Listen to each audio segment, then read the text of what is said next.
What's going on, everybody? Welcome back to another episode of the Sound of Sirens podcast. I'm one half of your host, as always, Larry Frederick. I'm Brian Miller, And today you can see us. live. Hopefully the audio is good enough for y'all. I've tuned it to like plus 20 decibels. It's a brand new camera, still trying to figure out the kinks on it, but bear with us. At least you get to see us now and not just hear us. And we do, while we're on the camera part, this is known as the Lisa camera because we had a great You talk. supporter and fan of the show, a lady that on her own decided to make a generous donation to us, and we're very thankful. And because of that donation is how we were able to purchase the camera. And we're gonna, with the purchase of the camera, we're gonna try to do the YouTube videos, but we're also gonna have at times probably some live video shows of the Sound of Sirens podcast. For sure. Thank you, Miss Lisa, for your donation. All right, and on top of that, the reason we took off last week, obviously, aside from the holidays and whatnot, spending time with our families, got a little marriage situation. Signed my death certificate. Not us, him.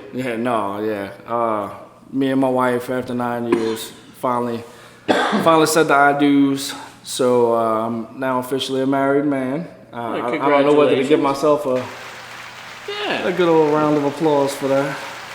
Some people say I just signed my death wish, but you know, she's been killing me for 9 years, so it's not really anything new. It's nothing new. As always, we want to thank our sponsors for sticking with us and donators, as he was talking about Miss Lisa purchasing this. Well, I say she purchased the camera. I purchased the camera with the money that she just so generously gave us. Yes. It made a huge difference. That's the whole sole purpose we're able to do this for you today.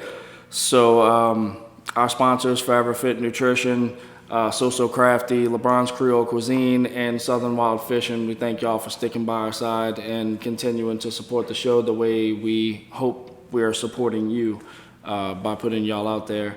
Top fans, let me grab my tablet. I'm gonna go out on a limb. Would one of them be Matt Lazaro? The very first one, Mr. Matt Lazaro. Matt has been a fan, friend, and follower since the beginning. Yeah, he's a good dude. I can't say enough about the support he shows us and actually the sharing that he does. I mean, it's almost like every time an episode drops, it's like share. And add to it, listen, it's not just that Matt Lazaro is a fan, friend, and follower of the Sound of Sirens. I want to give him a heartfelt thank you for his service to his community as a firefighter and first responder. He's been doing it for 16 plus years. He's gotten a lot of knowledge, and he shares his knowledge of his experiences with younger firefighters, but also with the public when he has the opportunity, which we're going to get Matt back on the Sound of Sirens soon. So be ready for a phone call, Matt. All right, and secondly, we have, they've been a top fan of the show before. They had lost it for a little bit, but they're finally back. It's Jefferson Parish EMS Reform with Mr. Walter Beach, which we have some things to talk about in regards to that. Yes, we do. On this show, we have a newcomer to the list, but I highly suspect that she will be a good top fan and follower for the duration of this show, however long we are blessed enough to do it. Miss Helena Garcia Newsom. And if you remember, those out there that are listening, Helena was our guest out of Fountain Lake, Arkansas. Yes. She also is a fellow first responder firefighter, EMT. Her and her husband and their group out there, which we hope to get you back on here soon, Helena, because we know that there's some things coming up with y'all, and just to share your knowledge and experience with all of our listeners across the U.S. and 17 countries that we have picked up. Also, there was in talking to her briefly, there was an incident that took place with some members of her family that was the reason she couldn't speak to us today. Right. So if y'all would please send prayers to Miss Helena and her family for what they're going through right now. I won't disclose, Right. you know, it's Thoughts and for their prayers to you privacy. and your family, Helena. And last but not least, he's been on the list for some weeks now, Mr. Myron Romero. We've talked about each one of our top fans, so we're going to talk about Myron. One, me and Myron share grandchildren together. Aside from that, he is a very dear friend of mine, which I love his friendship. Love the man that he is. He is a good man. He gives of himself for others, and but he does have 30 plus years of experience working for the parish. He was a superintendent in water. He ran the water plants and stuff. And has been a guest on this show. He has, and probably my biggest thing with Myron, he likes Chinese buffets. So that is like a special thing for me and him. When we look at each other when Adrian and his wife are getting on our back, and we go, buffet time. Uh-oh. Yeah, and you could join us, but all you eat is hamburgers and pizza. I mean, the taste palates want what they want. I can't, you know, it's just hard. Maybe we can get an egg foo young pizza made. I don't know. That doesn't even sound like something I would eat, but I mean, hey, you never know. Moving along. Yeah. Let's move along to our line of duty deaths as always. Unfortunately, the number has risen across the fire service. We're up to 21 total now. Most recently comes out of the Chicago Fire Department. He's a lieutenant, and to be honest, I'm probably gonna butcher this poor man's name. I think it's Jan, not Jan. Jan and Chork. So we're gonna go with Jan Chork.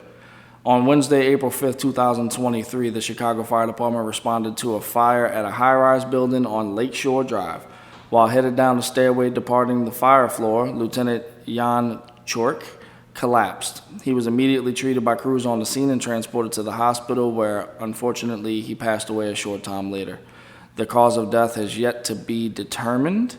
He was 55 years old at the time of his death. He was a career fireman. It does not say exactly how long, but nonetheless, as always, our thoughts, prayers, condolences go out to the lieutenant's friends, family, and colleagues, and also the Chicago Fire Department for their loss. Yes. Moving on to our police.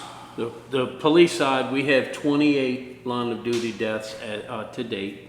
And the most recent, though the shooting occurred on October 30th of 2020, he most recently succumbed to his injuries from that shooting here. And it's right here locally from our area, metro area, from the New Orleans Police Department. Senior Police Officer Trevor Abner succumbed to complications from a gunshot wound sustained on October 30th of 2020. He and his partner were stopped at the intersection at St. Philip Street and Royal Street when a passenger in a passing pedicab opened fire on them without provocation. Officer Abney was struck to the left side of his face, and his partner suffered cuts to his arm from the shattered windshield. The subject was apprehended after a foot chase through the French Quarter. He was charged with 2 counts of attempted murder of a police officer following the initial shooting, which I'm sure they're going to amend and upgrade the charges now. Right. Officer Abney was transported to the University Medical Center, New Orleans, where life-saving measures were performed. Doctors were unable to remove the bullet, which remained lodged in his brain and blinded him in the left eye. He succumbed to the complications of the wound on April 9th of 2023. Officer Abney was a United States Iraq War veteran and had served with the New Orleans Police Department for 7 years. He is survived by his wife and parents. I remember that day in 2020. It was all over the news. They actually had some videos of the perpetrator in that pedicab. He just ambushed these guys. Total surprise, come up out the cab when he shot. So my thoughts and prayers go out to Officer Abney and his may he rest in peace. He's a hero. He served his country, he served his community, and to his wife and his parents and all of his colleagues and friends. Yeah, my sympathies as well. I guess we have to preface the ambient noise, like has been for the last couple episodes. We're outside. We are exposed to the elements, so if you hear a little bird chirping or a car passing or anything of that nature, Or just military jets flying over. yeah, I mean it tends to happen. We get the honorable flyover sometimes, so just try to bear with us. It shouldn't mess with the audio too bad. We've had some pretty good audio the last couple times. But moving on to our first responder of honor segment, it's made national news. It's been all over the news lately. It comes out of Louisville, Kentucky. The officer that selflessly ran into the active shooter situation at the bank. Yes. So I'm gonna just read a little bit about it.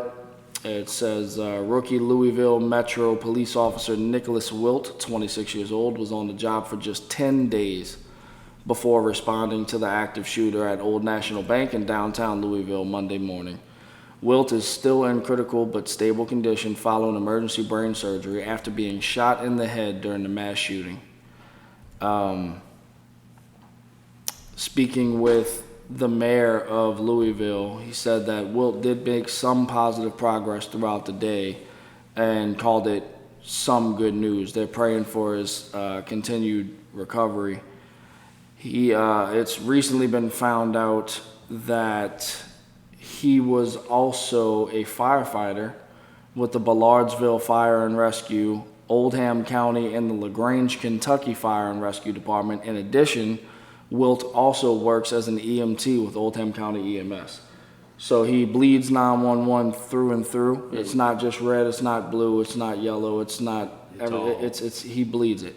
That man lives as a first responder and hopefully will continue to live and recover from his wounds and continue serving the public the way he's been doing since starting. So our prayers go out to Officer Wilt and the entire Louisville Metro Police Department. We hope for a recovery, and we hope that that young man gets to live out a long and tenuous career. Yes. Moving on to the department spotlight, it's coming out of Alameda, California. And I chose them because their police department is offering a $75,000 sign-on bonus to new officers. It's the largest, or what they believe to be, is the largest law enforcement officer signing bonus in the entire country. It says the Alameda Police Department is offering what may be the largest signing bonus in the country to attract new officers and fill long-standing vacancies within the department. Alameda Police Chief Nishant Joshi said the bonus is more about reform-minded policing than putting money into officers' pockets. Bonuses in neighboring cities range from $5,000 in San Francisco to $30,000 in San Mateo. This trumps it. Community policing is about building relationships, said Joshi. It's hard to do that when you're covering 3 or 4 neighborhoods because of staffing issues and shortages. The department is operating at a 30% staffing deficit, and Joshi called it dangerous at very least. Officers are now working mandatory overtime because of the shortage. The city currently has only 1 police officer assigned to traffic enforcement. And Joshi believes that the substantial signing bonus will attract diverse candidates, increasing staffing and allow the department to police proactively rather than reactively. I don't know if that's the largest thing. I'm not across the country. I mean, 75,000 here in Louisiana, where that's like that very is my good. Salary. But more than that's my what I'm salary. saying. Out there, you're taking the cost of living. But aside from that, where is it at in that article that says, okay, you're going to give a recruitment to hire in a new guy and give him a $75,000 bonus? What about the men and women that are already there? Right. What retention. are they looking at for sticking it out? And how is this $75,000 bonus achieved? Do you get all $75,000 the minute you hire on and you accept that? Because my problem with those type things is, Okay, and that was one of the things, if you've paid attention to the news here in the metro area, New Orleans police, they were doing the same thing. I want to say it was like 35,000 bonus to come in. And the union president was on a lot of talk shows and media things, and he was saying the problem with that is guys are coming in, they're going to get this 1 or 2 years that it takes to get this bonus, and then they're going to leave. Well, what good did the bonus do if that's all they're here to do? There's got to be more. I understand what they're trying to do across this country. Retention has to be just as important as recruitment. And the recruitment end of it is, I understand we got to do what we can and come up with like more current ideas. What's going to get people to come into police and fire and EMS work. But I don't know that bonuses is the actual answer, because if all it is may not be. have to take I'm going to take this job because I'm going to get 75,000 as a bonus, and it's going to take me 2 years to get that 75,000. Well, I'm going to work for 2 years and then I'm going to skate. Well, that's not really helping us, right? Because again, where's the retention at? Why aren't we keeping? We need to find ways of not only attracting and getting these young men and women to become policemen and firemen and paramedics. We have to figure out a way of keeping them. You know, I've always said, it was something that I learned early on that I wanted to is, it's a special breed of person that becomes a policeman, a fireman, and a paramedic, because you are putting others above and before yourself. 100%. And it was never, people don't get into it because they're looking to become a millionaire. That doesn't mean you shouldn't get, and we should, as a society, we should take care of those that are taking care of us. Make sure that they have a comfortable living to be able to afford and not have to, be a policeman that you're not only doing your 8, 10, 12 hours as a policeman on duty, now you got to go do 6, 8, 10, 12 hours of details and extra duty, and go be a fireman. Well, I'm a fireman full-time at this department, and then I have to pick up a part-time shift or another full-time shift somewhere else. We need to make sure their pay is good for that one job. That's why I think we're dealing with the amount of mental issues we are in the first responder world, is because none of these men and women are given the opportunity to have downtime. They're having to go from job to job to job. Leave this department, go work this detail. Leave this station and go work another station. Get off this ambulance and go work another ambulance for a smaller city. They're never given time to just break free, give me that day off where I can, spend it with my family. Because usually you're tired, and then when you're tired and you're with your family, you're really not spending quality time. You're usually aggravated. Or you're sleeping, so we got to figure out a way of fixing that for these men and women, which, and I have always said, this is nothing new, the heroes that we have that aren't wearing capes, but they're wearing a blue uniform, a red uniform, a gold or green uniform as a policeman, fireman, paramedic, military. We got to find a way of letting them make a livelihood and have their downtime away from the job. I do think probably should have picked a different department after thinking about it and talking and conversing about it. But I mean, good for them. It's a $75,000 bonus. But no, you bring up a valid point. Against them. I understand. It's what are the guys that stuck that shit out? They're trying. Yeah, I get it. I do understand the trying part. I'm not here to knock them, NOPD, or anybody that's trying that. But there's got to be more thought into it. Yeah, I could agree with that. So our shame segment. It's very limited information, but when I saw it, it stood out to me, and I just shame on people. People are very stupid. A camera was found in a Miami-Dade fire station bathroom. Says a camera in a Miami-Dade fire station bathroom has sparked an investigation. Over the weekend, the camera was found in a Miami-Dade Fire Rescue Station 69. It says, we are committed to the safety and well-being of our employees, and we will do everything in our power to ensure transparency throughout this process. Internal affairs investigations were started at the fire rescue department, by Miami-Dade police, who are also looking into a possible criminal angle. Not much is known on where the camera was or what it was used for, but it may not have been hidden well. Clearly, if a camera's in a bathroom, we know what it's being used for. Yeah, to make sure that there's no burglaries. Yeah, or, the making sure that everything comes out all right, or, Right. they have to...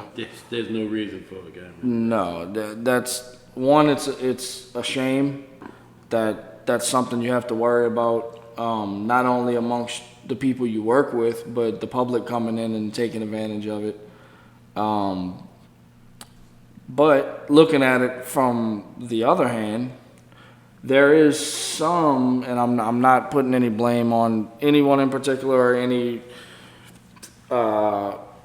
gender in particular, but there's some that like to position cameras to where they can flex and show off, and there is a uniform fetish out there, and Oh, you stop. so I mean, it may have been positioned there on purpose. It may have been talked about. It may have been put there by a coworker. It may have been put there by the public. We don't know. But I gave it the shame segment because it's a shame that is something that unfortunately you have to worry about. And Today's world. hopefully nothing negative was released or captured that's potentially going to hit the public from the Miami-Dade area, because it's hard to bounce back from that kind of scandal. But that's for our normal segments. That'll pretty much wrap that up. Over the past week and a half, like I said, we've been dealing with different things and doing different things, spending some time with our families and enjoying the holidays, enjoying our spring break. Hopefully y'all did too. Right. I know you attended a council meeting. You want I've to touch done on that? and I think that's what we discussed today is, I mean, we originally was gonna have Helena on and talk that, and I know we're gonna try to bring on a guest that we've had prior in Ed Merida to discuss some more of the concealed carry and some things that came up about a new gun store here in the area. But we decided to get this out so that we can start fresh after the holiday, and but we were still monitoring things that are going on. I have attended a council meeting, but since we started this off thinking, Miss Lisa, I want to start our opening discussion with this.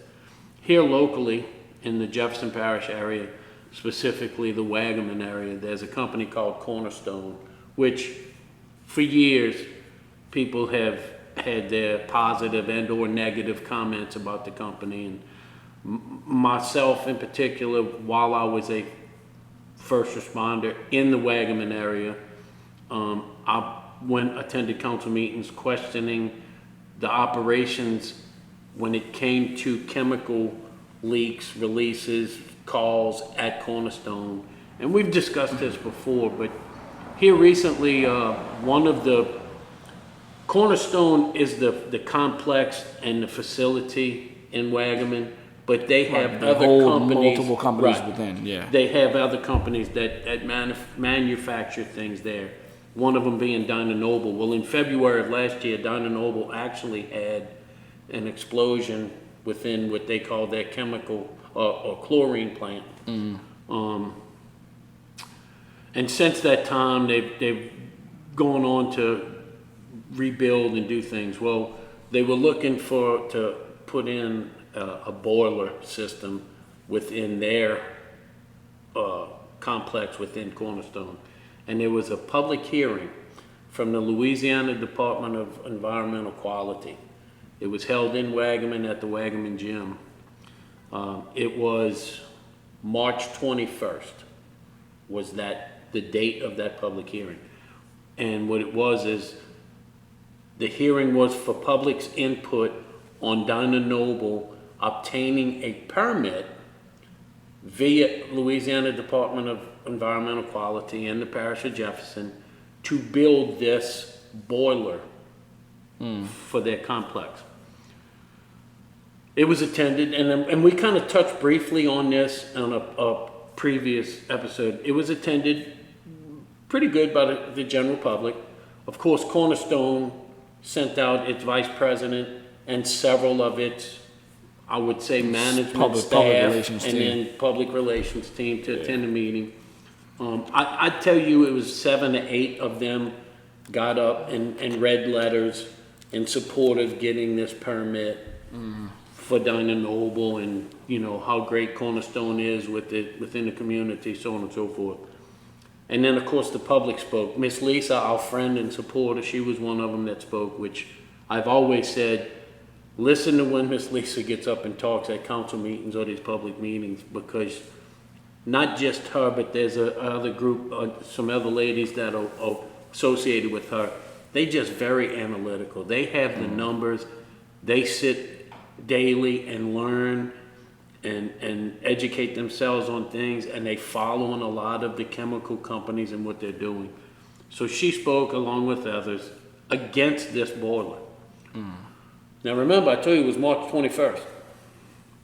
Well, here recently, one of our, which that meeting was attended by State Rep Paul Connick, State Rep Kyle Green, local politicians and council members, Dino Bonanno, Scott Walker.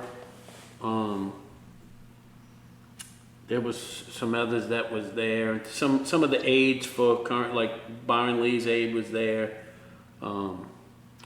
But they attended, and at the time I even complimented Pat Connick and Kyle Green, saying, hey, we request that this not be the only public hearing for this, but now one be held on the East Bank, because the footprint of Cornerstone travels a lot further than just Waggaman, Louisiana. Right. And if you went by, they call it the old way, the way the crow flies, the southernmost part of the city of Kenner is actually closer to Cornerstone than what Waggaman is by footage and stuff.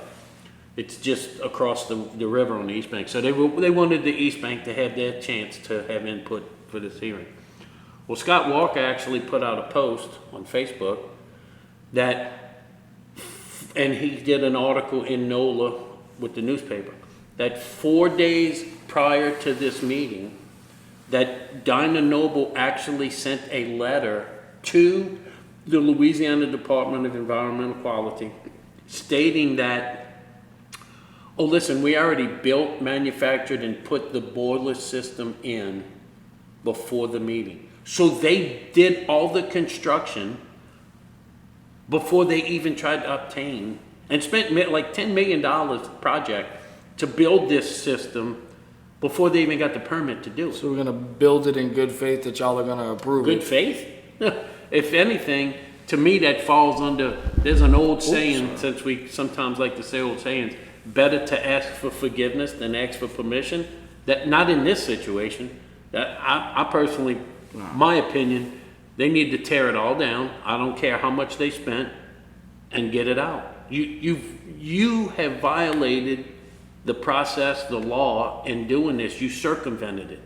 And it's not like, well, you know, I added a door on this building I'm building before I actually got it approved by the engineers or the, no. This is something that and that's what I briefly talked with Scott Walker before the council meeting yesterday. It was like, I think as an elected official, y'all should feel slighted.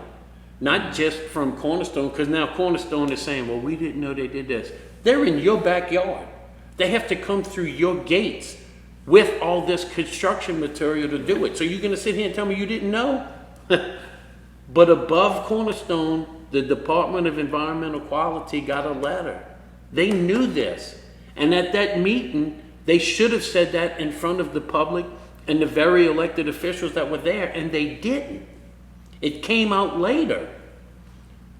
So I think the two state reps that were there, Mr. Connick and Mr. Green, need to look at, is there a way of holding accountable whomever from the Department of Environmental Quality? 100%.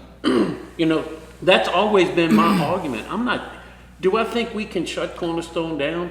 Unfortunately, I don't think anywhere in this country are we going to be able to shut these companies down. Listen, they do good. They do produce things that we 100% need. Right. But if the argument stands there, it's just as that's like a certain fire department like going out and purchasing apparatus before they were approved to purchase it, Right. putting it at the station, and then being like, oh, by the way, we got it already. We was just wanting to know if y'all was going to approve that or not. Right.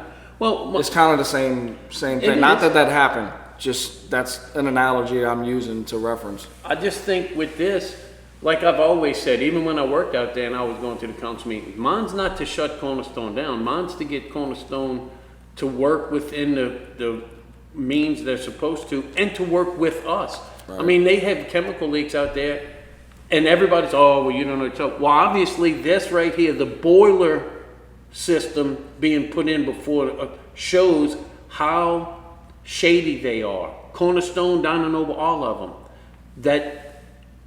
So you're gonna tell me we shouldn't be going out there on a chemical spill just to verify? All we want to know, you said it was 30 gallons. We want to make sure it's 30 gallons.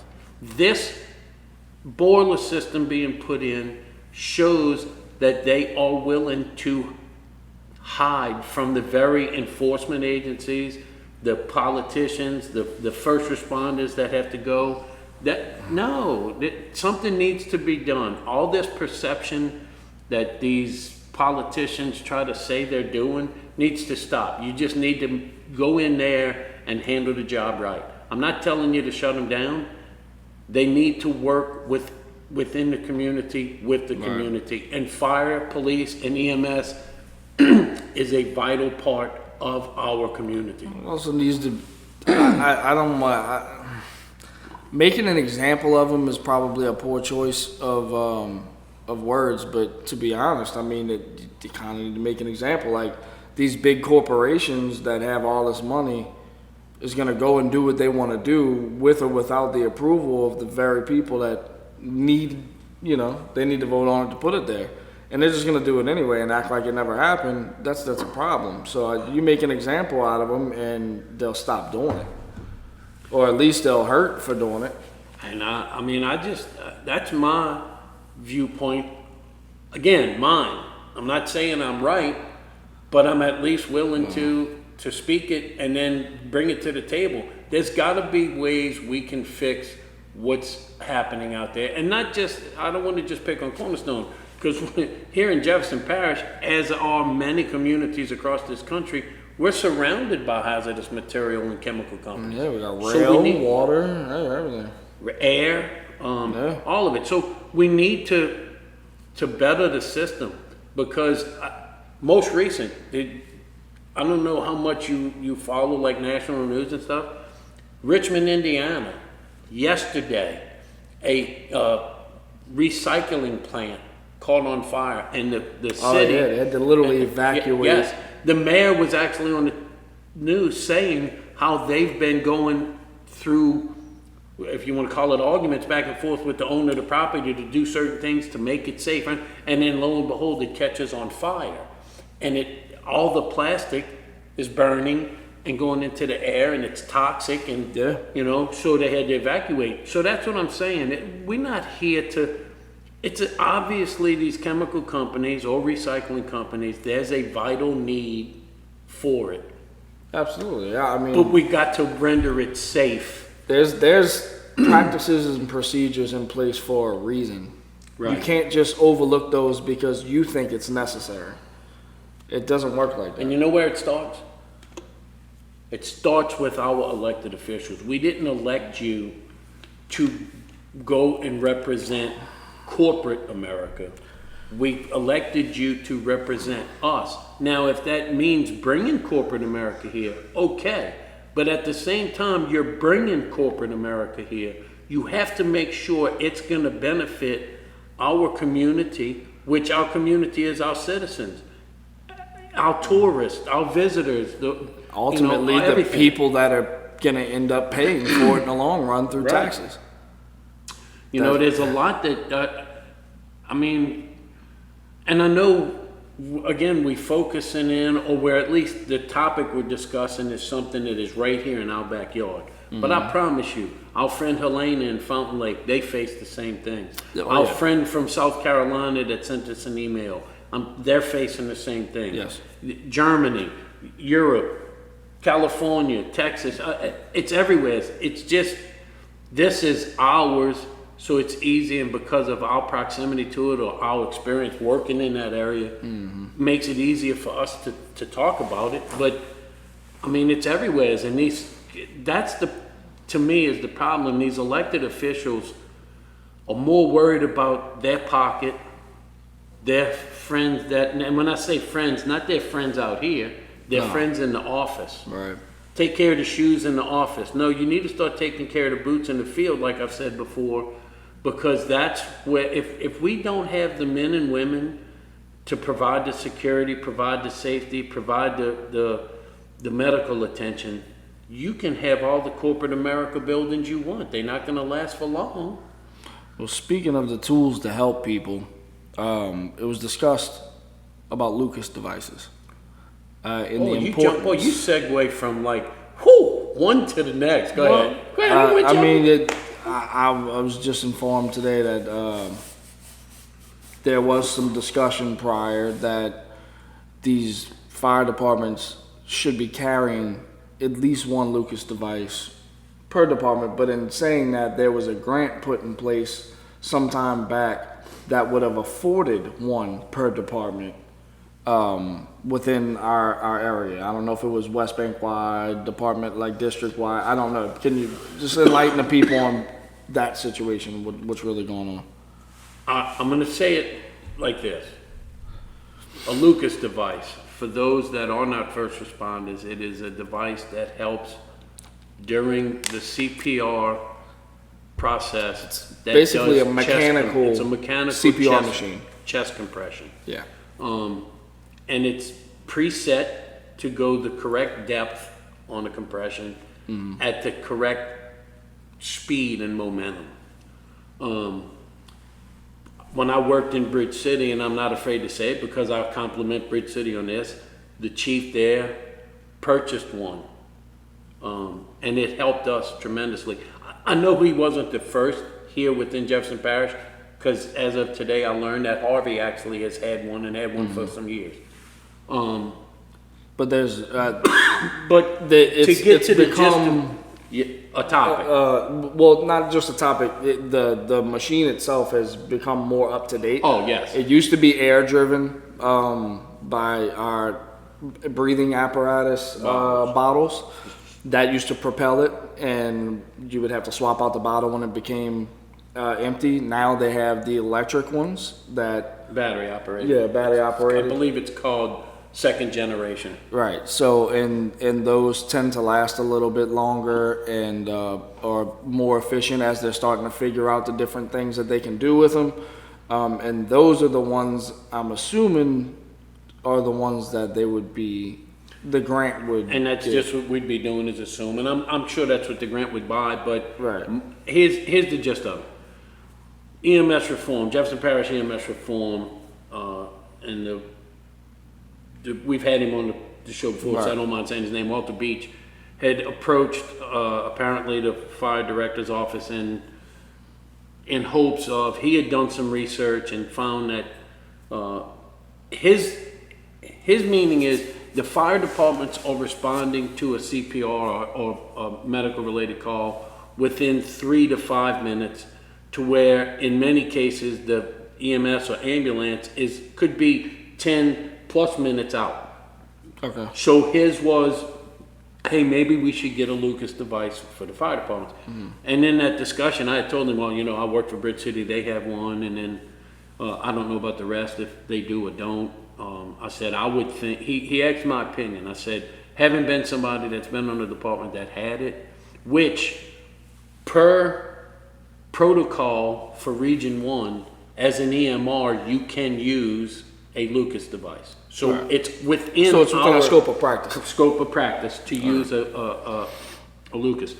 I said, having been somebody that's had to kneel down on the ground and give chest compressions, Back killer. right, and then being someone that has gotten to use the Lucas device, it just saves you as a person from having to do that, and having to swap out. And let's look at it like this too. It also alleviates in your manpower because Well, somebody's got to be bagging the patient, giving manual respiration. Somebody's got to be doing chest compressions.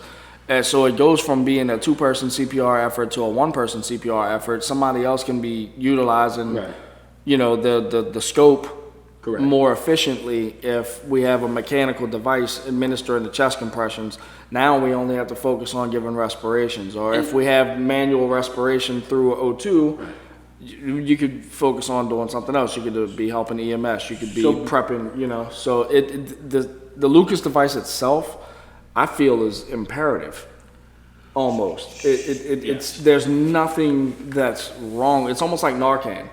You could give Narcan to a person who has an overdose and it isn't going to do anything to them. It's a neuro blocker. The only thing is, there's nothing bad. There's nothing bad you can say about Narcan. Right. So there's nothing bad you can say about the Lucas unless you improperly place it, which is kind of hard to do. But So apparently EMS reform here recently has approached the director of fire services stating that not only in their opinion would a Lucas device help fire departments, but there's actually a grant that would purchase the Lucas device. I think it's one for each area department, so they'd at least have one, right.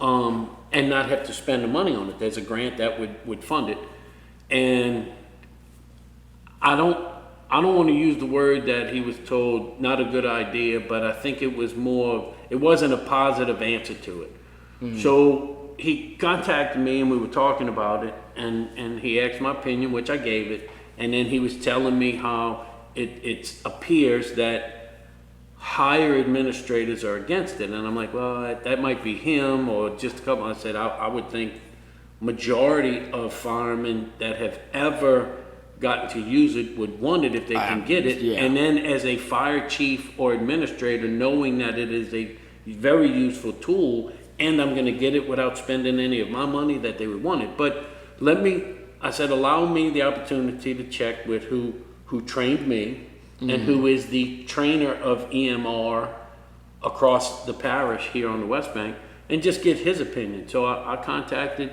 and I talked to him, and he has no problem with me saying it, because the last time I said his name, a bunch of people ran to him saying, and he had to tell him, I'm the one that told him he could say my name. So I contacted Chief Berggren, who is the teacher and instructor for EMR, to get his opinion, which it was a positive one towards the use of a Lucas. That's when I was informed during that conversation that where he's also an operational chief, that department, Harvey, has a Lucas device. And he said about Bridge City, I said, yeah, I was there when we got it. And he said, to be honest with you, a year ago, it was brought up in a chief's meeting that at the Homeland Security meeting, the purchase of Lucas, one for each department, was brought up, and there was a grant, and it's been a year, we've heard nothing. So now if somebody else is bringing it up, I don't see why we're not doing it. His basic language was, if you're not willing to use a Lucas, then you're the problem, not the other way around, because Right. it is a very useful tool. He's the one that also, I asked him, is it within our scope? He said it's not only in the scope of our practice, but an EMR can use it, and it's basically recommended. It's almost like if you can get it for free to use it and you're denying it, he says, I feel like that's a dereliction in duty. Like you know, okay, here, you're a fire department, we're gonna give you this fire truck that works for you to put out fires, and you go, never mind, we don't want that. Rather use the 92 that would have broken point. Right. Yeah. So, I mean, that's hit. So to me, who I have a ton of respect, The utmost Chief respect. Berggren is just a very knowledgeable man. And For will do him- anything for anyone as Yes. long as it's within his means. The man is. For him to be the instructor of emergency medical responders across the West Bank, and for him to give the recommendation that we should have a Lucas, then I don't think anybody at any level of administration should argue that point. If we can get them, and there is a federal grant Right. to have them. Now, if you're a fireman out here that's listening to our show here locally or anywhere, and you can come up with a negative reason to not use a Lucas, I'd love by to all hear it. means, I'd love to hear it. I would If love you to want to hear it. come on the show, fine. Or if you just want to email us, Just be prepared Right. for. I'm going to. right? I'm gonna try my hardest to make you look stupid, because that is. I feel like that is, if not the most single-handedly imperative piece of equipment you can have. It's actually 100% needed. There's nothing negative that could come of having one. You don't have to wait for the ambulance to get there to put it on. They feel it imperative. Why would it not be imperative for us? Especially if we're trained and it's allowed in our scope to use them. Right. I would see tell an you issue. this, knowing about a medical response that we referred to in the past, where I'm still have not heard any kind of response from our fire director's office, and I really should push it harder, and I should reach out to that family, not because maybe the result would have been the same, but the fact that they didn't use any Anything. type of training or anything to assist the lady. Yeah. And she succumbed to her situation. But imagine that, a Lucas on that scene. The percentage of survival went up Oh, that's even ironic. more. That's so ironic. The same person who's saying he don't really know if it's necessary for us to have these and all that is the same person that said, "Oh well, you can't save them all." Right. Now listen, before it's misconstrued by me or by you or somebody thinks that I don't care I at this don't point. know. Because it was said during our break that two entities for sure are telling people do not listen to anything we say. Anything we say. They don't listen to us. Nothing that we say is beneficial in any way. We're just trying to pick on people, basically. I don't care anymore. At this point, if you feel offended, you're offended. And I understand what you're saying, and we've talked about this in the thing, and I'm going to tell you the only reason why, and I took it when that phone call was made that, hey, they said at the most recent West Bank Chiefs meeting that the director stood up and said, on behalf of me, the council, and the administration does not listen to, follow, or agree with anything that Jefferson Parish EMS Reform or the podcast puts out. My comment to that is this: that's okay. That's his opinion. Yeah, you don't We're have to. all allowed opinions. The reason I took it in the beginning that it was more about they're not for what EMS Reform was putting out. And we was, I guess, added to it because we were echoing what EMS Reform was putting out. The reason they don't want you to follow it and the reason they don't want you to listen to it is we must be saying something right, huh? I mean, That's the way I take it. I'm not offended. Listen, people in 15 different countries and 188 cities around the entire world tend to agree with what we're saying, or at least follow us enough to want to continue to listen to what we're saying. So, I listen, I'm not hurt. You don't have to listen. As a matter of fact, I don't want you to listen. not you that's listening. No. What he's talking about is The individual or Right. individuals that are saying, they're not to follow anything that we're saying. I get it. 100%. Okay, truth hurts in a lot of cases. And as we said many times before, many different shows before, we're not saying anything we don't have something factual to back it up with. There's been some things that have come out recently from some other individuals that sparked some outrage. We didn't have anything to do with it. Well, So I'll be honest in that. As far as I didn't put it out. with that group, those 1 or 2 or 3 individuals. They have tried to meet with us. And they've met with me. I told you that. Yeah, They you've met called. with I them. did go meet with them. And I've said that we're not linked together, and we're not. This podcast is Brian Miller and Larry Fredericks. Right. We don't even speak on behalf of like our sponsors. There might be some things that we discuss that it is not related to them. We just appreciate that they're willing to give us an avenue, assist us in having an avenue to speak.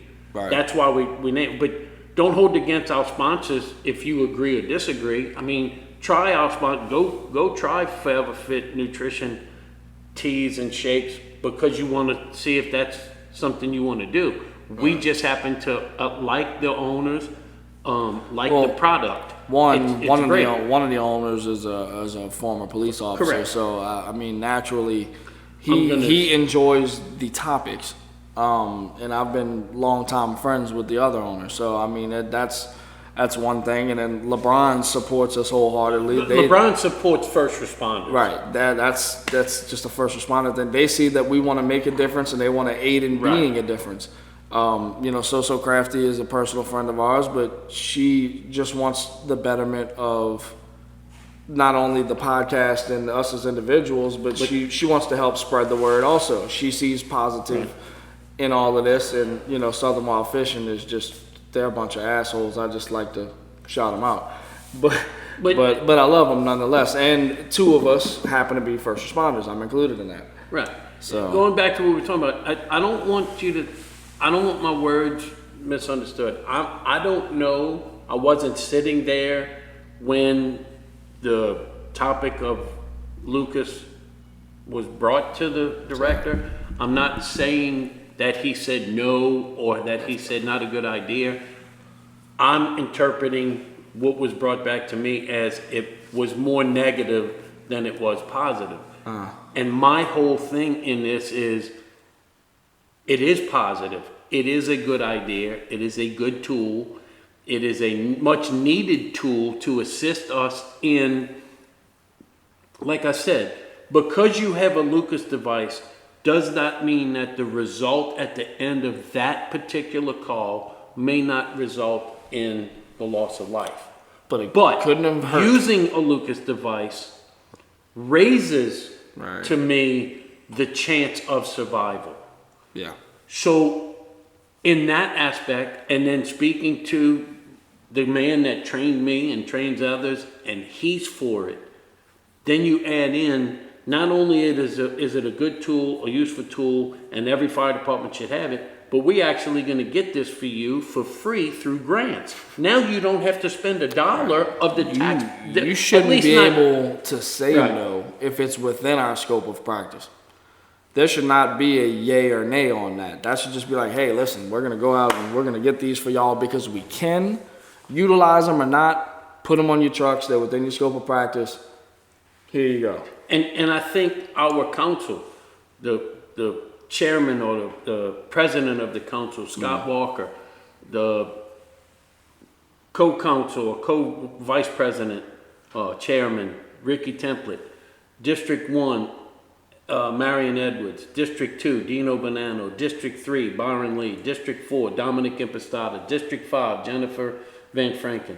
I think every one of them should support and push for this administration to allow the purchase of Lucas devices for not every truck, but every department. One per because that department. truck's Right. gonna go Somebody's for that sending department. a truck. And if it's through a grant, let's get it. Yeah. You know, And I see Van Vranken, this is your opportunity. You said you wanted to step up and bring everything to the table and you think it's long past due. Well, if you get this done, that's a step in the right direction. At least for me, if you can convince the council to step up and override, whoever got to override and get us this grant, get us these things, looks really good on you. If you truly want to make a difference. and unlike people that are trying to not only create, but to continue the divide of the East Bank and the West Bank.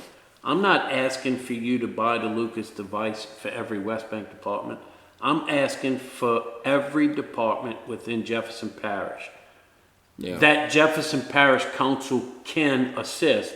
Let's get it for those. Everything on the West Bank, and if we can get it for Davy Crockett or the city of Gretna and the city of Westwego, fine, or maybe assist them in getting it.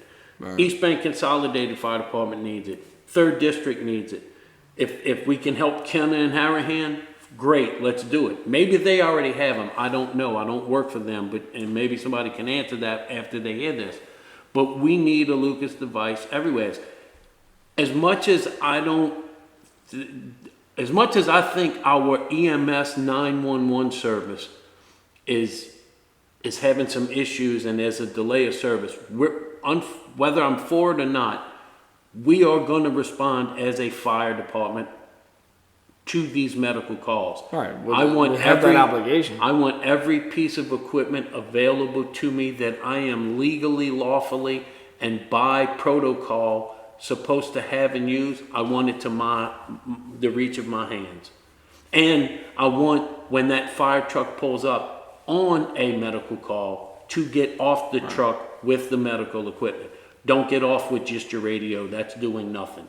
Right. Bring all your medical equipment with you in on the call. You may walk in there and find out that everything's okay. Better to have it and not need it than to need it and not have it. 100%. So I'll go a step further with that. Lena, when you listen to this and you hear it, I don't know if your department or the department out there has a Lucas device, because y'all run y'all ambulance service separate, and Right. y'all on standby basically is what you was explaining to us.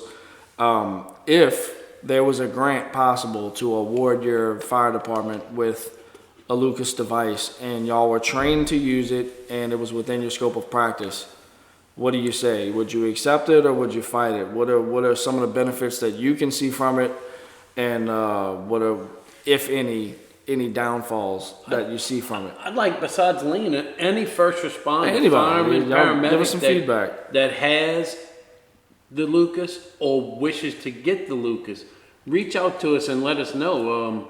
Maybe we can only even- said Lena because No, we're I surprise y'all. She's gonna be a consultant for the show. Right. We've discussed it. We sat down after her appearance and thought that it went so well, and she was so knowledgeable, even in her relatively short tenure career, that we'd like to have an outside, non-biased opinion or even fact from somewhere completely different in the United States to kind of go along with what we're saying, or even refute what we're saying. Right. It doesn't matter. Just an outside ear that can go along with it. So yes, Miss Helena Garcia Newsom will be a consultant on this show and be on the show several more times, as many times as she wants to come on, and we can.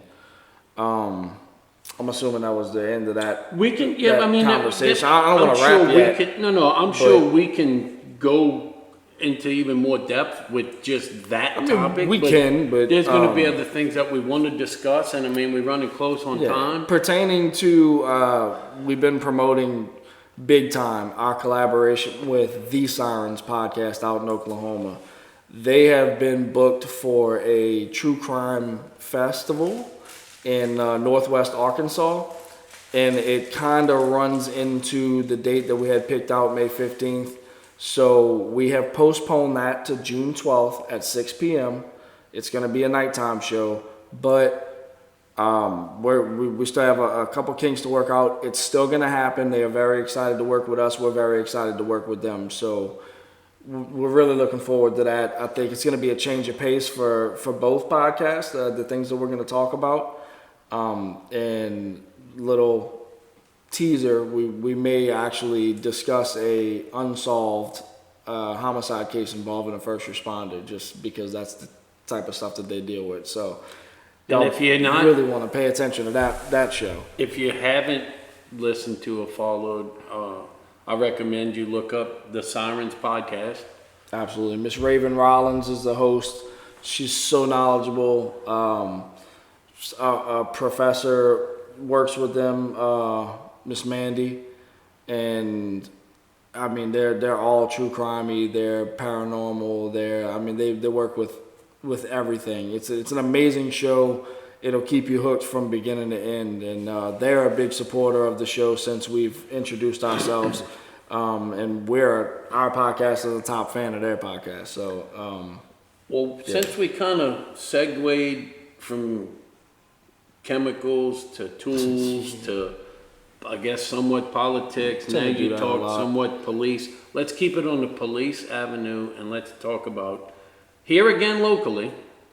Last week, while we was on our hiatus for Easter, some things was brought out by a councilman in regards to a gun store being opened within 1,000 feet of a school. Which is against the law, correct? To my knowledge, you can't even be issued a permit if that's the I'm not gonna sit here and discuss the law because I haven't looked it up. I'll wait to do that. But he A said, radio personality, Wow Wayne, he was on Q93 for a long time, and our local area listeners know about 93.3, the radio station, right? was set to open it was like an arcade restaurant, but it had a bar attached to it. It was like a hangout spot right here off of Barataria, right in front of the Walmart. And because of its close proximity to John Ehret High School, he was denied the permit because they served alcohol. You are selling firearms that close to a school in a time where school shootings are so prevalent. You're basically opening yourself up for so much BS. And it ain't BS, it's a legitimate concern. But the gun control, you would think the gun control activists have to be going crazy. I would tell you, I mean, it started off with, apparently this location was, and I'm not gonna say the name of the business because I'm not here to down it, nor am I here to promote it. This is just a discussion about a gun store opening within 1,000 feet. But the councilman put, it has come to my attention that the parish issued a zoning or clearance in 2021 to a gun store to open next to St. Matthew's School on Jefferson Highway. In my opinion, this should have never happened. State law prohibits anyone except a police officer from carrying a gun within 1,000 feet of a school. The store is opening this week. I'm researching our legal options as we speak. I'm also in contact with Principal Benora and will keep him updated. As a follow-up to the earlier post regarding the opening of a gun store next to St. Matthew's School, I have attached excerpts that provide a chronology of events and the state law that requires the parish to issue a permit to what is considered under state law a legal establishment. I have already been in contact with our state legislators who have agreed to draft a bill to change the state law. I have also notified JPSO of the existence of this new gun store. And you brought it up about in light of all the school shootings that are happening in this. And I think that's why that very post was put out, because that's what politicians play on, is a tragic event. Yeah. And what are we concerned with but our children? But it's not about the gun store being, I viewed a bunch of comments back and forth on both sides. People, it shouldn't be there, so on and so forth. That's, what about the kids? And other people saying, hey, if there was an active shooter at the school, you got a gun store right here. The gun store's owners and employees could respond to that active shooter quickly. Okay, it also... Now we're getting into personal opinion. But then and in the same sense, it also gives the shooter a easier means of acquiring more ammunition if need be, because he can take over the store. I mean, we can far-fetch and stretch this any way you want. It's a matter of opinion. My thing with this whole situation is, one, whether the gun store is 1,000 feet or 1,000 miles away from a school, if the idiots that become active shooters at schools is going to get that gun and that ammunition, it does not matter where that gun store is. Oh no, it's going to get acquired. Most of it is obtained legally. I'm not going to blame the gun store for being by the school for that. Right. Second, the owner or employees responding to an active shooter at that school, God forbid, I'm against also, because now you're jeopardizing the police that are responding, not knowing, all they're seeing is people running with guns on the... No, stay away. Allow the police to handle it. That, again, Yeah. my opinion, Well, that's not, also coming from a former police officer, so I mean, you know as well as I do. Anybody in the first responder world, we're trained to do certain things. We don't want just anybody coming. That'd be like, somebody getting hurt and then somebody from a CVS because they sell pharmacy stuff and Band-Aids coming over to try to bandage a bullet wound when they're not trained to do it. And we pull up like, okay, well, what are you? but this is what I'm getting at. Mine is, I don't know who the owners of this particular gun store are. Right. That man that owns it, or woman that owns it, might be a highly trained former military, top secret force SWAT team. I don't know. But you're not trained in collaboration with law But enforcement. what I'm that's saying is, I don't responding. know. And maybe he does have law enforcement training. But at the time he's at the gun store, what he's not is a law enforcement officer. Right. He's a gun store owner.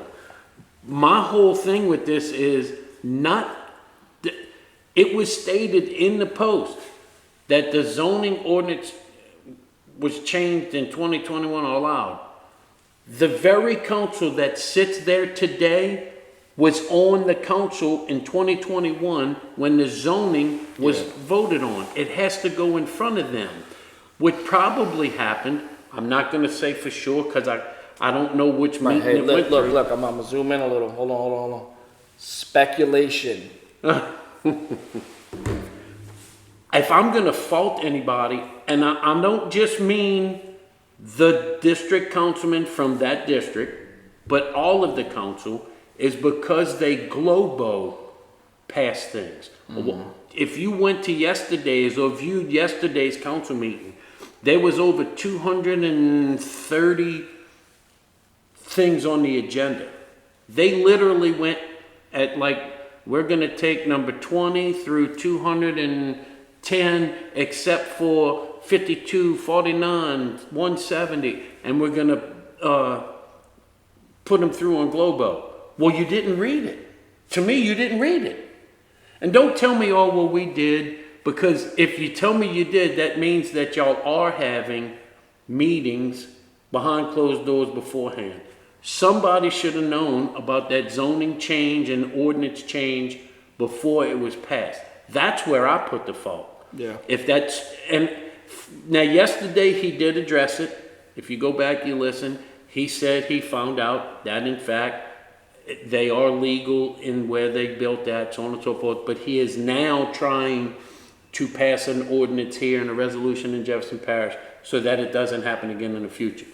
But my thing is, you still passed this one. Right. Maybe this gentleman would have looked for another location had y'all not passed it through Globo, or that somebody didn't catch what this was going to be.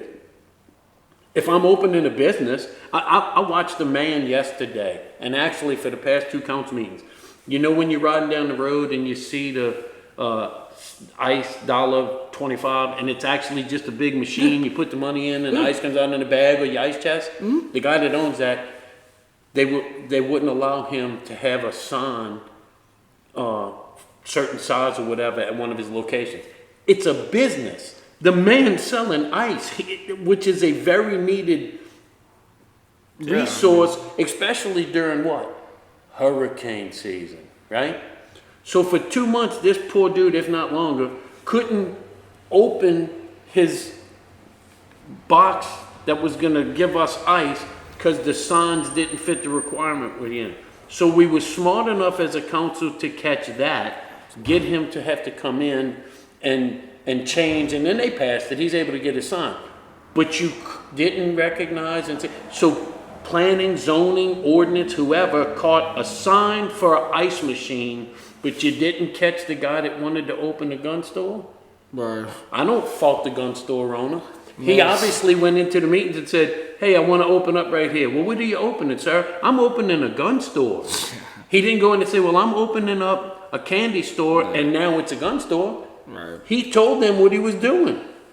Well, it's kind of like businesses having budget issues and submitting their budget review to certain people and finding out a year later, oh shit, we're about to have to close down. Well, you should have. Did you hear that on the recording? Should have saw that. Oh, it might have been a recording, or You brought that up early, so we need to get back to that briefly because I know we're coming to an end here soon. we literally got 20 minutes. There's other gentlemen that are out there. Some of the things they putting out are similar. Matter of fact, I think it's some of the same topic that we've discussed here numerous I times. think it just got a package. If you Nothing against them for doing that. Nothing against them for the way they doing their thing. That's their thing. But they obtained some recordings that have since been put on Facebook, and it involves directors, former directors, current chiefs, so on and so forth. I heard the tapes before they were put out. I did say, because they kept saying about them, well, if you got the tapes, put them out. And they have, and I know you did, but all I did was put out through social media, Facebook, i.e., that I can remember vividly more than one administrator, more than one director, more than one chief saying, don't trust me and you, don't say this, or it's going to end up on the podcast, so on and so forth, downing us. And all we've ever tried to do is educate the public on the real and true issues that are going on within our fire service over here to make it better for everybody. And we were not. Well, how funny is it that now those that y'all wanted to trust more than the two of us have audio tapes and recordings of your comments? And that's all I put. Let's see where this plays out. Somebody's car is gonna blow up. I don't know if y'all hear that. Yeah, it's not sounding that, good. That doesn't sound healthy at all. But so I put yeah. that out like, hey, this is them. Good for them if that's what they're doing. It doesn't affect me. I mean, at least whether you like, dislike, have personal issues with any one of the 2 or 3 people that are doing this, I at least give them props for they speaking up. Got to say that they at least speaking up. But then I found out from one of them that there's a chief calling, and he's not mad that they put him out in a recording. He's mad because of what I posted. How you mad at what I posted? Oh, that's what he's mad about? All I said was, you blamed us, and look, now it's others, but how is... All I can say, listen, I didn't put the recording out. I didn't know that the recording existed until it came out. Until it couldn't. And whatever was said on the recording, you got yourself to blame for it, brother, not me. Right. I didn't say anything other than I hope that the truth gets out there, and I hope you understand that the majority of the people that you represent in your response area are of the nationality or of the race that you were caught on tape saying derogatory statements about. My post was reported and removed from Facebook, so whoever did that, thanks. But that's things that the public would never know about had these individuals not took it upon themselves to do exactly, and that's where I will say we're similar, and they want the public to know this is what's going on behind closed doors. You're mad that it's coming out from behind the closed door, and you just need somebody to blame, so you're pointing that blame at us. All I'm doing is stating facts, bro. Yeah. I ain't going out there trying to attack nobody. I just feel like we're saying what we feel the public needs to hear. I give him, like I said, I give props to them. Hey, you do whatever you feel you got to do. Whether I very seldom comment on anything they put out on Facebook. They may talk to me, I may talk to them. They got their ways. And see, this too, though. We don't listen to, follow, or anything JPEMS Reform or the Sound of Sirens podcast. But the first person to comment on not us releasing anything, but commenting on what was released, he makes a condescending remark underneath it. Similar to an email that we got a while back that I actually promoted a training for you, but it was one of them things where something sparked you. You felt like you had to be heard or had to be seen, and then you make a comment. That's how I took it. That's how you take it. So- What I take it is this. He takes personal when it was never and has never been anything personal with him. Again, I ain't know nothing about the shit until it came out. Then it and, becomes hey, personal because then he attacks me or you or us or it or I just, hey, you know You could what? not like the podcast, but you also don't have to follow us either. And I will say this because there's even more things that have recently come out. And I'll say it for those that are listening that might not know about it. Go for It's it. on a Facebook page called 9 Mile Point Fire Department Misuse of Funds. Go check out that page. But on that page, one of the comments and in one of the recordings, you hear them talking about not just chiefs and directors, but about board members, whether it's board members from an individual department or when they were trying to create the 7th District Board for consolidation. Here's where I'll agree with somewhat that was on the recording, and I've said this before, I'm gonna say it again. You have to hold the boards of directors as accountable as you would chiefs. Especially in today, because I seen there was a comment about no, chiefs don't pick boards, the membership does. Well, I can name more than one department that the membership is really only that of the board. So it is somewhat of a collective agreement amongst chiefs and board members who's going to be on the board. And when the board's primarily family, But we need to hold accountable the board because the chief can't spend $1 or buy anything that the board doesn't know about. He can't, in order for, let's say where you at, you're off, but they call you and say, hey, Larry, X, Y, and Z took off. We need people to work overtime. You come in. That still goes in front of the board. So any overtime, any pay, anything, the board of directors knows about it. And if it was done wrong and the board does nothing about it, the board's at fault. And until we start holding presidents of boards that don't live in the parish of Jefferson, treasurers, vice presidents, secretaries, board of director, whatever member title they give them to be on the board of directors. Sergeant at Arms, I haven't seen in over a year. Right. They need to be personally held accountable. They're not doing their job description, be it volunteer or paid. They're not doing their job. The chiefs are just that. The chief of fire. Matter of fact, in the most recent recording they put out, there's a chief from the 7th District actually saying that. And I agree with him. No, that's a chief problem. No, that's a board problem. He kind of clarifies who he blames. And he's right. The chief is responsible for fire operations. When there's somebody not on that truck, the chief is responsible to make sure somebody's on that truck, whether it's him or he can get somebody to come in. Mm-hmm. When the chief goes to spend money on something that he shouldn't, that's on the board. Right. The board approves that. And that's where we as citizens and even firefighters on these departments, sometimes we need to be open-minded and realize, hey man, that's not the chief's fault. That's the president's fault, the vice president. And ethics. All these departments are requiring you and every man out there to take an ethics test. Who are the ones violating the ethics laws? Not me. The boards and the chiefs. So don't make me take a test when you're the one violating it.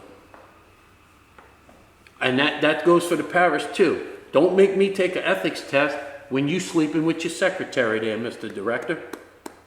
I'm not sleeping with her. I'm out here trying to dig a ditch from Avenue A to Avenue C. But you telling me that I can't use 2 shovels with the same guy while you sleeping with your secretary, sir? Don't make me take the only one. Oh wait, God forbid. When he said director, that didn't mean the director of anything locally. That was It's just a comment. That was in general. Right. Don't lose your shit. Right. Calm down. We're not talking about you, even though you want us to be.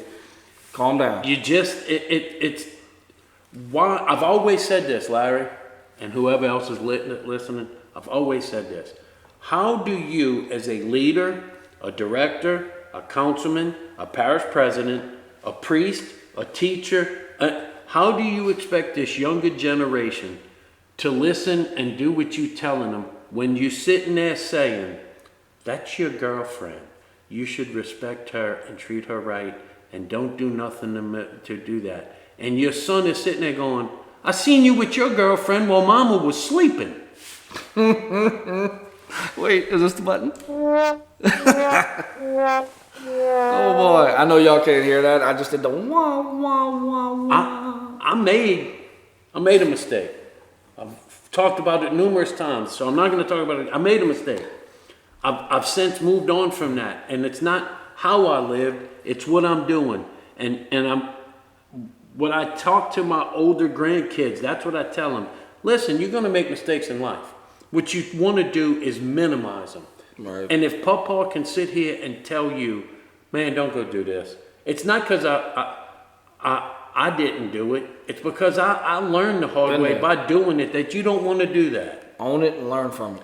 So don't. And try to be, I guess the best way to, and sometimes not that you don't listen or you don't say, oh, that's good for you, but you might not follow everything that I do. And that comes when I say like to religion. And now I'm going to tell you this, and I do believe, and every chance I get to say something about the Lord, my Savior, Jesus Christ, I'm going to.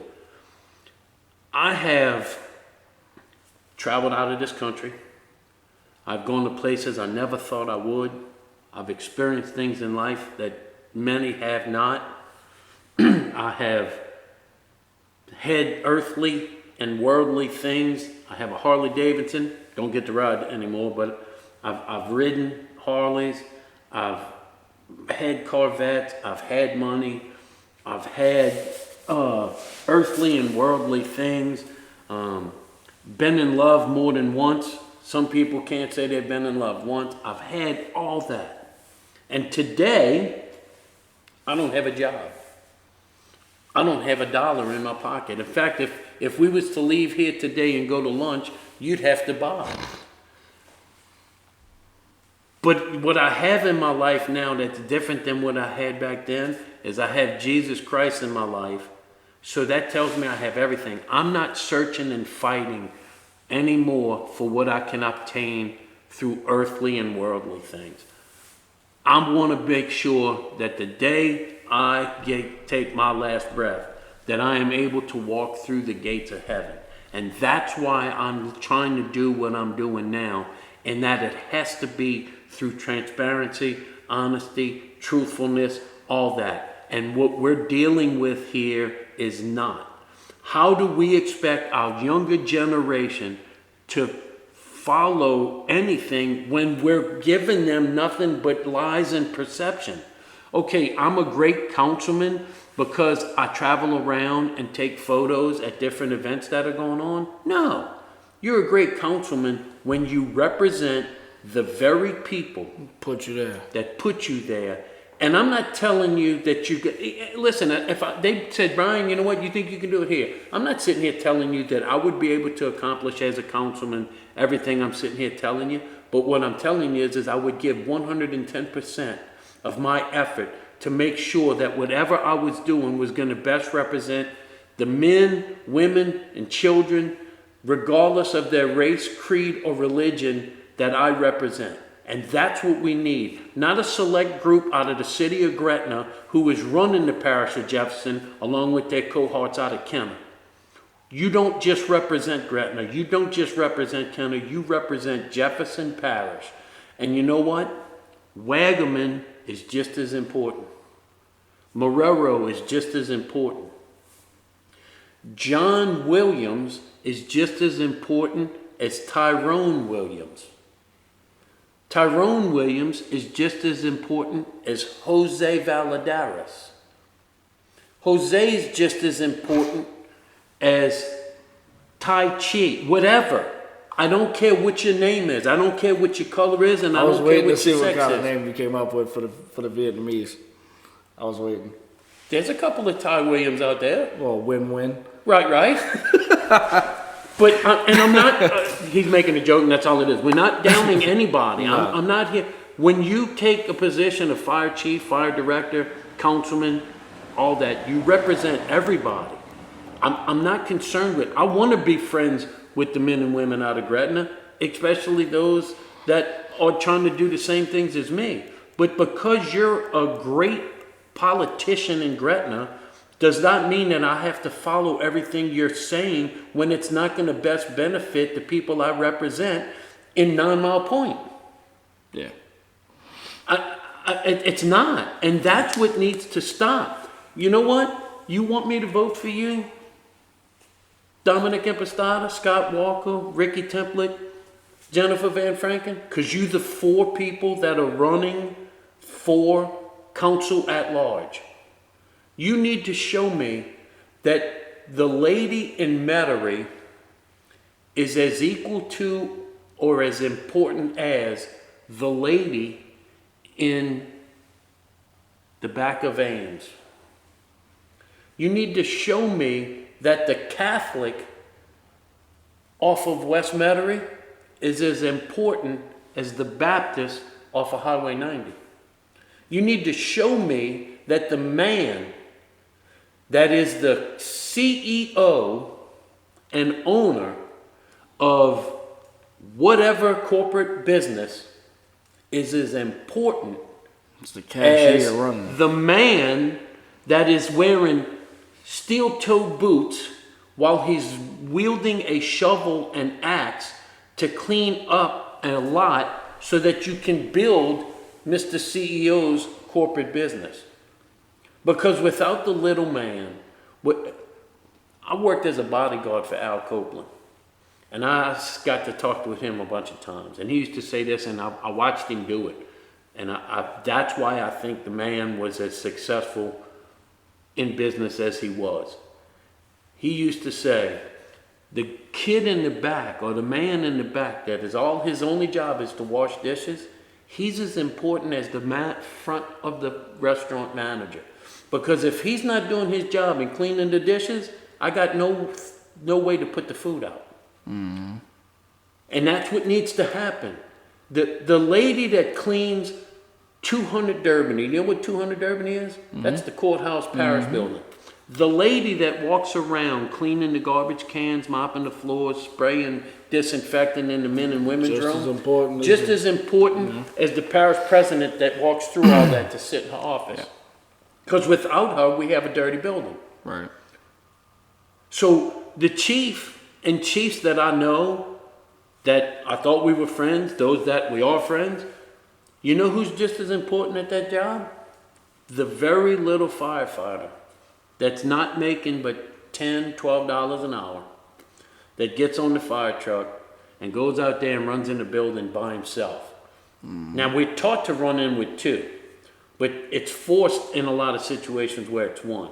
Now, there are some chiefs out there and departments out there that are doing their best to take the money that they have to put more asses in seats.